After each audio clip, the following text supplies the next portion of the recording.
Bien, muchas gracias, Beata. Bueno, para hacer una vuelta allí por el Legislativo para conocer un poquitito más a propósito de estos asuntos. Bueno, ustedes saben, ha sido noticia y cada vez más se están dando estafas a través de elementos virtuales y ahora con la utilización incluso de inteligencia artificial. El otro día salía Fiscalía a aclarar que efectivamente esto viene incrementándose de manera importante acá en nuestro país. Y es por eso que vamos a conversar a partir de este momento con la doctora Agustina Pérez Comenale, que es una abogada experta en tecnología. Doctora, ¿cómo le va? Buenos días, gracias por acompañarnos. Buenos días, un placer. Bienvenida. Bueno, ¿son cada vez más comunes este tipo de estafas?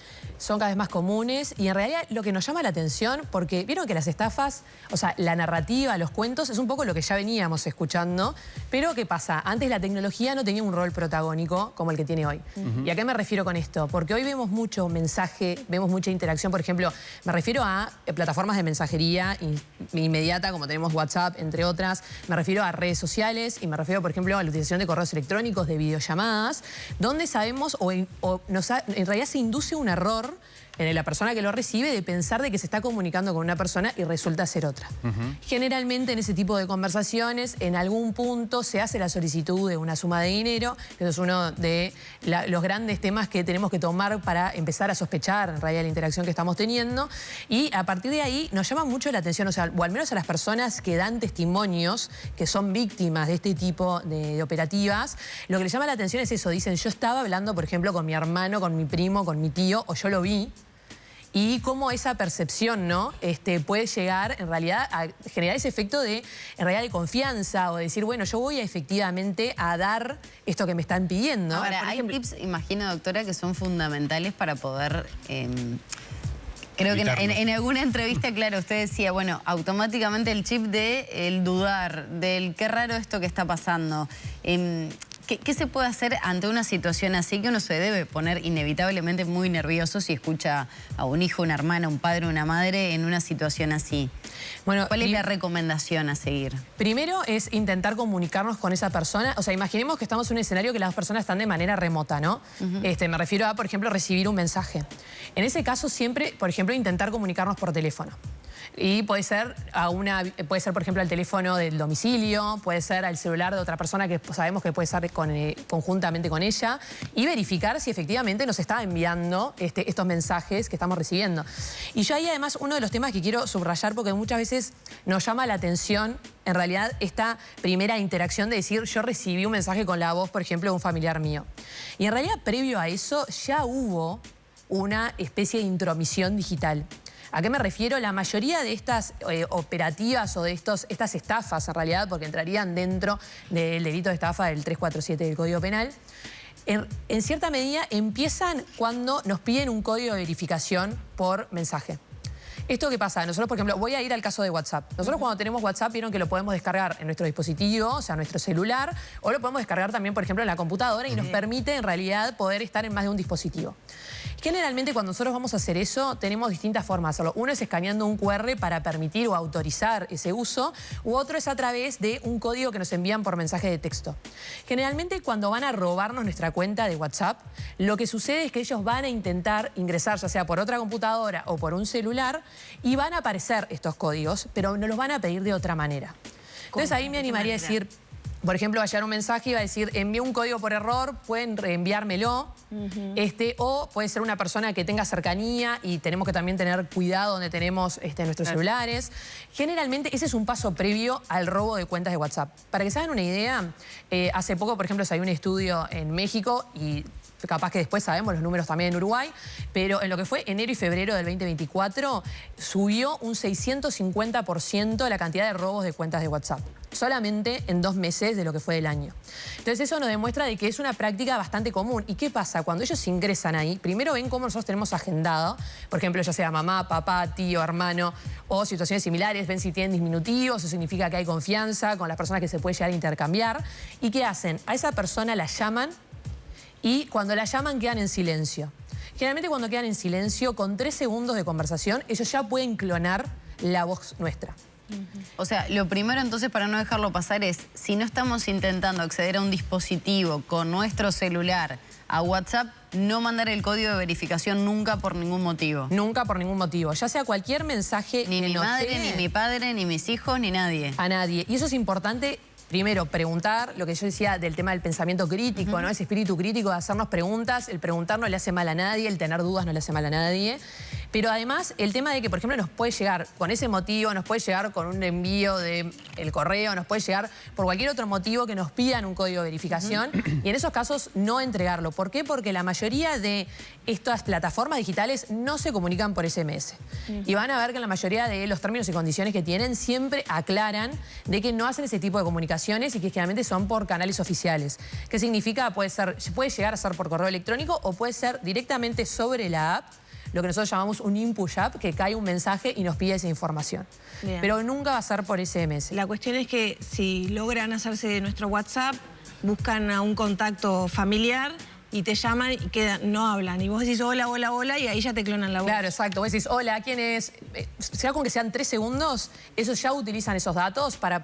Ni que hablar que, obviamente, todo lo que hay en redes sociales se puede utilizar. Pero lo que voy es, esto es una práctica más sencilla porque ya tenemos el contacto directo con la persona que queremos clonarle la voz. Sabemos que con una simple llamada podemos hacerlo. Y eso con inteligencia artificial pueden hacer frases. Hola, mamá, me quedé Puede fluir una conversación. sin plata, estoy acá, haceme ya una transferencia. Exacto. Por ejemplo. Y bueno, van a ver que hay varios videos en línea, por eso la gente generalmente expone más sus casos, pero para generar una conciencia digital. Y esto es algo que se está dando en muchos países. A modo de ejemplo, ahora hace poco, en septiembre, en Estados Unidos, la Comisión Federal de Comercio lo que hizo fue, además de generar toda una campaña de conciencia digital, estableció canales para que cualquier persona pueda subir sus casos que le van llegando. Por ejemplo, recibí este mensaje de WhatsApp o vi este video donde aparece una figura pública, por ejemplo, promoviendo un determinado negocio. Entonces, hay muchas modalidades, en realidad, donde la inteligencia artificial puede ser un actor. Doctora, ¿y para este llamadas tipo de estafas. en vivo y en directo sí se dan también? Se dan, y no solamente Porque se dan... por ahora interpreto que son mensajes que pueden ser videos, pueden ser audios de WhatsApp, pero llamadas también. Llamadas también, y acá quiero subrayar algo. Porque ahí que se complica más si quiero corroborar que es con cómo hago, tengo el teléfono. Ahí lo que quiero subrayar es no tener vergüenza de decirlo. Porque en muchos casos lo que pasa es que a veces cuando a uno le suceden estas cosas, lo primero que le da es vergüenza de cómo pude caer en esto. Y quiero decirles que esto le ha pasado a cargos gerenciales, por ejemplo, en empresas muy importantes en Hong Kong. Este año hubo una persona que tenía un cargo gerencial que tuvo una videollamada con su jefe y hizo una transferencia de 25 millones de dólares. Obviamente esas personas tenían muchísima información de la empresa, sabía que su jefe iba a estar de viaje, sabía que había una operativa que se estaba por cerrar y lo que hicieron fue efectivamente confirmar esa transferencia a través de 1, 2, 3, 4 videollamadas donde se veía a la persona, donde era su voz, era su imagen y no solamente eso, sino que era su gesticulación. Porque otro de los temas también que a veces nos ayuda a poder darnos cuenta si efectivamente estamos hablando con esa persona es, por ejemplo, hay una sincronización de su boca con las palabras, cómo gesticula esa persona y más si la conocemos. Claro. Entonces, esas cosas, esas anomalías a veces digitales que se dan, nos ayudan a poder percibir si en cierta medida, bueno, estamos ante el uso de esta inteligencia artificial. ¿Y ante eso qué se recomienda hacer? ¿Alguna palabra clave, por ejemplo? ¿Que la familia tenga una palabra clave? Bueno, en círculos íntimos, esa metodología, en realidad, tener palabras claves es una buena herramienta. También hacer preguntas personales, también intentar otras vías de comunicación. Y ahí también lo que quiero decirles es, por ejemplo, al menos en lo que es Uruguay, vieron que recién les mencionaba esto del artículo 347 del Código Penal, que es ese artículo que regula la estafa, que en realidad es esa persona que en realidad a través de engaños o medidas artificiosas intenta inducir a error a una persona para un beneficio propio o de un tercero. Esto también se le agregó ahora en septiembre pasado, a través de la ley 20.327, lo que es el uso de herramientas digitales, o sea, se reguló el fraude informático, se le dice para llegar a esto. También en muchos casos sucede que, por ejemplo, si nosotros no hacemos el pago, o sea, no se llega a ejecutar o a consumar, está la tentativa, o sea, esa intencionalidad de que la persona hubiera efectivamente, o inducirla efectivamente a ese error. Y después, finalmente, lo que es la suplantación de identidad. Eso en realidad se incorporó a nuestro régimen, que significa que nosotros a través de estas herramientas podemos fingir ser otra persona, a través, por ejemplo, de crear un perfil en redes sociales, a través del envío de correos electrónicos, a través de un número de WhatsApp. Bueno, eso también pasa ahora, está regulado y será trabajo de Fiscalía de poder efectivamente tener las herramientas de forenses digitales para poder Eso le quería consultar, doctora. Desde el punto de vista normativo, legislativo, ¿cómo estamos Uruguay con el derecho comparado y si tenemos las herramientas adecuadas justamente para enfrentar esta nueva forma delictiva? Hoy estamos un paso más adelante con esta aprobación de esta regulación que le digo que es justamente vinculada a las operativas de ciberdelincuencia de septiembre pasado. Se empezaron a tipificar algunos ciberdelitos, donde está incluido estos que les estoy mencionando. Sin embargo, quedan varios pasos de qué sucede, cuál es uno de los grandes desafíos para efectivamente llegar a las personas que están involucradas en este tipo de operativas. ¿Cuál es? Es el tema de que muchos son delitos transfronterizos. O sea, muchas veces en realidad los actores ni siquiera están en nuestro país. Pueden estar en otros. Entonces, ahí es muy importante el tema de los convenios internacionales, como es este intento en realidad de adherirnos al convenio de Budapest y todos los que están vinculados a Naciones Unidas, porque hay que empezar a generar esta colaboración internacional para poder atacar este cibercrimen. Claro. Ya para cerrar, doctora, ¿qué consejo se le puede dar a la gente? Bueno, usted le mencionaba conciencia crítica, dudar siempre, tener como prendida esa alarma, pese a que uno es sometido a veces a profesionales del delito que, bueno, justamente su rol es engañar, ¿no? Pero ¿qué pasa con las redes sociales donde uno pone su vida, información, que capaz que uno no es consciente que la está dando, pero sí está para alguien que tiene malas intenciones? ¿Qué consejos se pueden dar? Y siempre obviamente tener los perfiles privados ayuda. Es cierto de que para muchos es una herramienta de trabajo. Y sería una pena, en realidad, que esa herramienta de trabajo se vea destituida o vulnerada por este tipo de prácticas que en realidad no son la finalidad para la mayoría de estas plataformas. Entonces, ahí yo lo que me venía a decir es que todos sabemos que estamos expuestos. Es algo con lo que tenemos que lidiar, pero de vuelta, siempre dudar. Si sabemos que están utilizando nuestra imagen, comunicarlo públicamente. Si sabemos que algo nos sucedió, comunicarlo públicamente y hacer las denuncias pertinentes. Y cuando digo denuncias no me refiero solamente a ir a la unidad de cibercrimen o fiscalía y hacer la denuncia a la policía, sino que me refiero a hacerla, por ejemplo, en las plataformas de redes sociales, a tomarnos el tiempo de hacerlas, en las instituciones bancarias, o sea, en todas las vías que nosotros tenemos. Doctora, ya en 30 segundos, ¿cuál es el caso emblemático que recuerda y que dice, wow, mirá cómo la embromaron a esta persona? No, y me animaría a decirles que hay varios casos. ¿Varios? Son muchísimos.